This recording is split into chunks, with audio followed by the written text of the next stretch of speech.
Hello folks, and welcome back to Motorcycle Masterclass. I wanted to put a quick film together just to cover a few of the things that have been raised in comments and questions that I've had recently. This is one of them, going around roundabouts and trying to make some progress. In a perfect world, we'd like to be under drive all the way around, but you can see as I go around here, my speed's controlled by other vehicles. I've got it under drive as much as I can though, and the stability that this provides lets me keep the bike on one smooth course all the way around. Smooth is a key word if you want to polish up your riding skills. The bike only does what you tell it to do, so if you input smoothly, the end result will be smooth. If you input harshly, the end result is going to be harsh.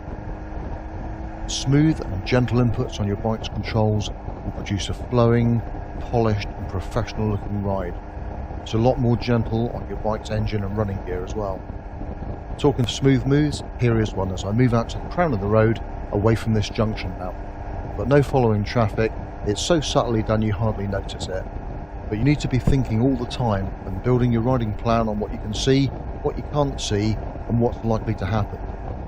Smooth moves again here as I move out early for this overtake, give him a good wide berth and then I can gently bring the bike back into lane 1.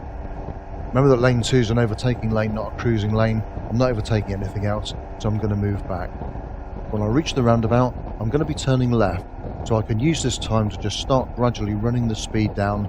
It gives me a lot of time then to have a good look into the roundabout, assess the traffic ahead of me, how big the queue is, and whether I can keep the bike moving or not. I've got no immediate following traffic, but I know that once I start queuing, and particularly if I have to stop, I'm in a position of potential danger and certainly at risk of being hit from behind.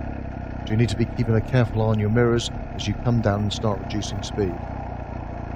The near side lane divides into 2 in a minute to make a centre lane, and you can see that this vehicle coming down on behind me now is going to that centre lane. It's not actually in 2 lanes yet, so it's still quite tight as he comes past me. Good job he's travelling at low speed and I was watching him very carefully. Slightly safer now that at least we've got 2 full lanes, so let's see if we can keep the bike moving. You look across at 2 o'clock, good view of the traffic coming around the roundabout, and it doesn't look like I'm going to be able to do this, so momentary stop, keep your eye on the red car in the mirror. Leaving a good gap between myself and the silver Volkswagen, I'm telling the driver behind that's the gap that I'm happy with, and did you see what he did? He did a similar gap. Once it's clear, let's go then. And start looking at the next roundabout, look at the queue ahead of me and look at the 1 o'clock position to gauge what's coming round the roundabout and if we need to stop for anything. There are defined lanes on the approach to the roundabout, but not through the roundabout itself, so it's the quickest, straightest and safest course through. When you're travelling slowly in a queue of traffic, set the gap and tell the driver on behind you, this is the gap that I'm happy with. Have a look in the mirror at how he's following me. He's mirrored the gap that I've done on the car that I'm behind. Just because we're bimbling, don't switch off though. But good observation, I can see that this vehicle ahead of us is turning off and I'm anticipating the car ahead of me slowing, so I can just match his speed and keep that distance all the time to keep myself safe. We're not going anywhere in the 40 limit, but at the end of it, there might be an opportunity to overtake, so we want to start to just move up on him a little bit. I'm looking to go from a following position to an overtaking position towards the end of the 40 limit. I've got good view up the near side, and up the off side I've got view to see if it's going to be clear and on or not. I've cleared the near side and I'm set up to go, so after the bike, let's get out there at the earliest opportunity, give him a good wide berth, which now extends this view.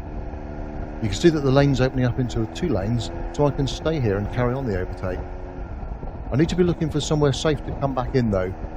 The lay-by exit's clear, but I haven't got time to overtake the black car as well, so this is the perfect opportunity to return to lane 1. I've matched his speed and come back to lane 1 at safe and even distance behind him. But let's not give up just yet. Over the brow of the hill, at the end of the white line system, it could be an overtake, so let's get up there and have a look. Now there's a very valuable lesson to be learned here. On the face of it, this looks like a textbook overtake. I've got good view down both sides, there's a nice gap coming up in the traffic. I move up from following to overtaking, move smoothly out, give him a wide berth. The whole thing is done beautifully, except for the fact that I missed something there that could have turned that brilliant overtake into a potentially dangerous situation. Did you spot it? That aside then, did you notice that during the overtake I was very close to the offside verge? There was oncoming traffic, but did you see that there was no flashing of headlights or shaking of fists? and instead of just seeing those two big angry headlights coming towards him, because I'm angled to come back into lane 1, he can see the side of the bike, so he knows I'm on the way back in and no threat to him. Giving a big wide berth like that doesn't alarm the driver that you're overtaking, and it gives you the best possible safety margin. There's lots going on ahead with junctions and garages, but most of it I can deal with by just very minor inputs and just slight adjustments to the bike. I can move out away from the garage forecourt, back in to cater for the car in the centre of the road, and then just start gradually rolling speed down when I see this wagon. This situation puts us in very close proximity with several vehicles that want to either cross or enter our lane. Good positioning and use of speed holds them, and once I'm clear, I can get away back up to 40. Here's another one of those things that will probably go unnoticed by most people, and it's a good example of thinking what's likely to happen. When I see this cyclist coming and the oncoming traffic, it's a good bet, isn't it, that they're going to be coming to my side of the road, so I can just move position in towards the near side and cater for that. It's a big wide road, no problem, keeps us all safe, doesn't it? Once we're done, I can move back out towards the crown of the road and start having a look at this vehicle in front of me. What's he telling me then? He's at the speed limit, isn't he? And he's making good progress actually. So when we reach the end of the 40, I can't get with him, and the chances are he's going to go straight to 60. So is he a candidate for overtaking? Right now, certainly not. I say right now because I certainly haven't written off the chance of overtaking him further down the road. One of a lot of drivers' biggest failings is overtaking. And out on the open road, if he gets up behind something slower moving, I might be able to create the opportunity to overtake them both. One of the other things that you'll find is a lot of older drivers tend to have just a speed, usually somewhere between 40 and 50, that they drive everywhere, regardless if it's national speed limit or a 30. Here's the end of the limit then, and you can see that, yep, he's away, isn't he? He's up to 60 miles an hour and making good progress down the road. I've got no following traffic, and you can see that the traffic conditions in general today are very light, so there's a good possibility that if we do come up behind slower moving vehicles, the chance to overtake could well be on, couldn't it? Let's go and have a look. You can see that I'm gaining on him fairly fast, and yep, there he is, a slower moving vehicle up ahead. Let's see what happens then when the opportunity to overtake presents itself as to whether our friend does it or not. His positioning's quite passive, isn't it? He's in a following position. He hasn't moved up to look for an overtake, which is what I'm going to do now. On the left-hand bend, I can get a nice early view down the near side of him, but I can see this oncoming car, so no overtaking yet, thank you. I have not enough straight to overtake him before the bend, but with the right-hand bend coming up, perfect opportunity. So let's tuck into the near side, get the nice early view across the bend. I can see the slow-moving vehicle up ahead, and once I've cleared this little gravel driveway on the offside, I can commit myself to overtaking and extend my view around the bend. He's too far ahead of me to stay out all the time, so I'm going to come back into lane 1. Let's have a look at him now and have a look at his speed, and if the chance to do that overtake is on. Once I move out to the offside lane, I'm more than happy. The road ahead bears round to the left, so this position just extends my view even further around the corner and shows me that we're 100% bomb-proof here.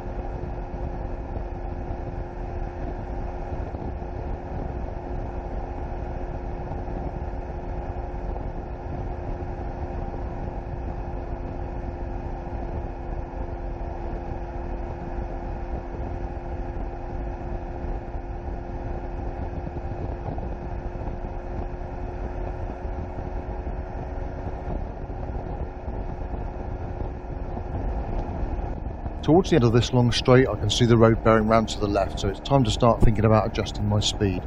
I can also see a cyclist, and I know from local knowledge that just around the corner is a right-hand junction. He may stay on the main road, or he might turn right, so let's get our speed down and see what he does. As I approach, you can see that he starts to move out towards the crown of the road.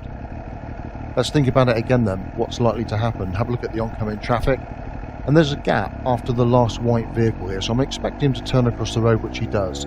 This lets me power up and get away from that position of potential danger near the junction mouth.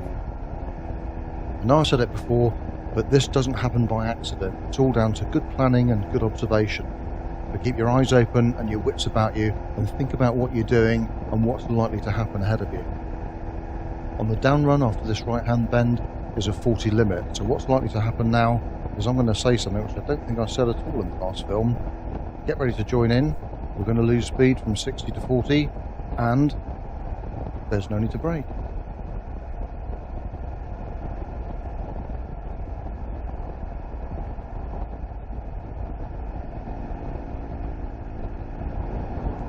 Here's one for you, Neil, combining positioning and holding position on right-hand bends, and then overtaking as well off the right-hander.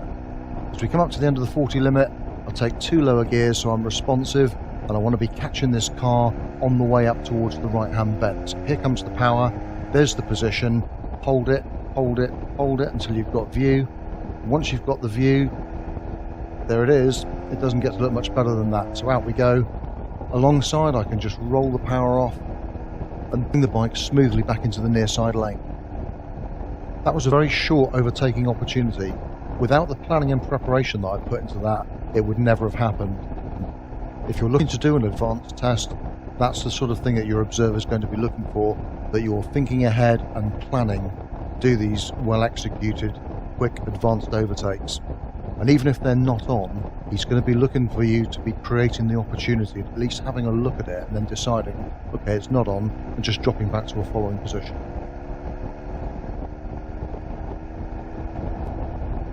The vehicle ahead of me is starting to lose speed, and then I see he puts the indicator on and he's going to turn right and leave the main road.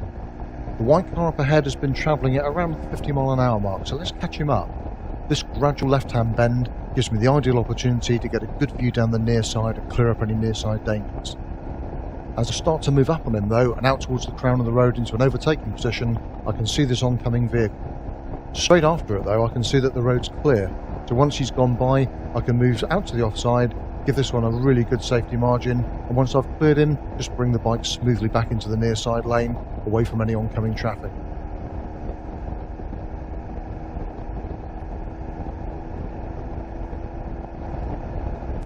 To crack these overtakes, you need to stay in touch with the traffic, and at every possible opportunity, like the approach to this right-hand bend, you need to be moving up from a following position to an overtaking position. If it's on, you can take advantage of it, and like now, if it's not, all you need to do is just roll off and move back from overtaking back to following.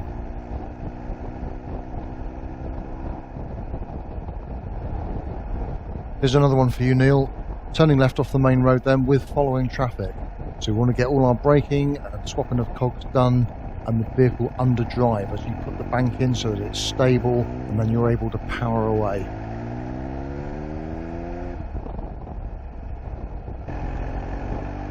And finally, here's a short clip of film just to show you the importance of observation. Good positioning can give you good observation. Good observation links can keep you out of trouble. See anything interesting here? Don't worry, I'm on it in case he's in the road, opening a door or pulling away.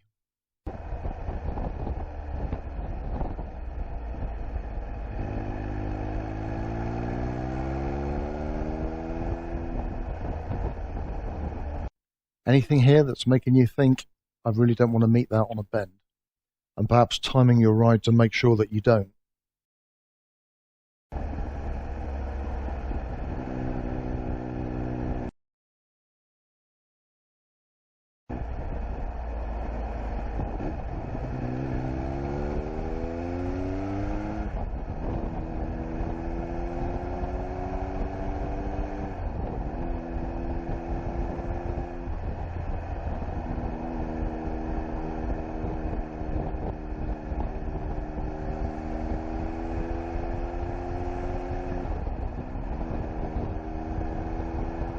Anything I should know about?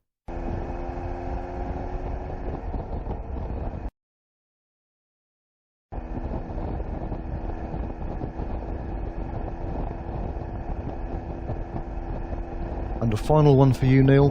We're going to hold this position into the right-hand bend all the way down until we've got view. There's no point giving up this position to then find an Arctic coming the other way and having to recourse. Hold the position until this point here. Now I've got full view.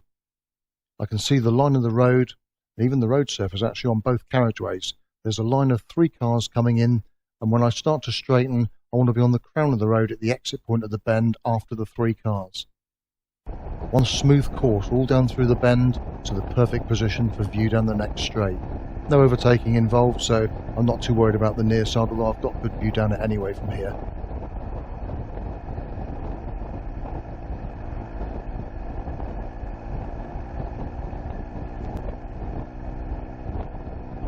At the end of this straight, the road goes up round a long, gradual left-hand bend up a hill. I can just vary my speed to hold the position where I can keep the near side view all the time to see what's coming down. Notice also how my position holds the oncoming traffic away from me.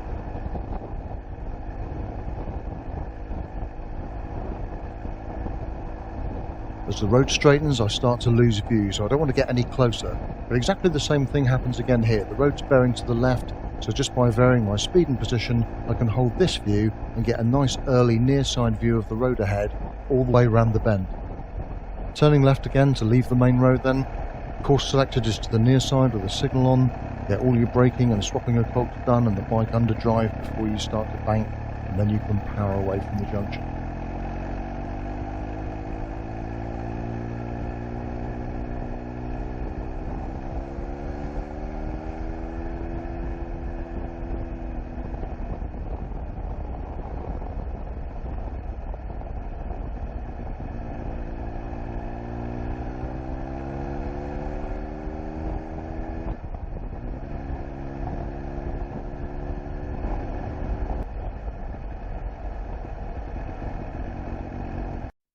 Everything okay here?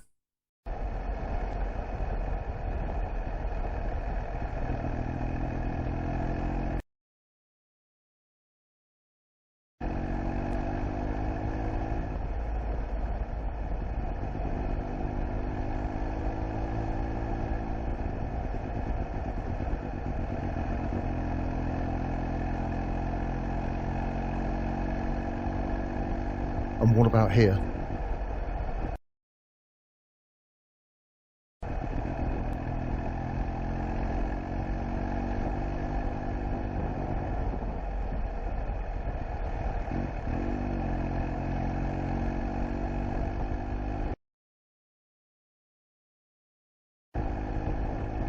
And as Bugs Bunny used to say, that's all folks. I hope you've enjoyed watching and I'll see you next time.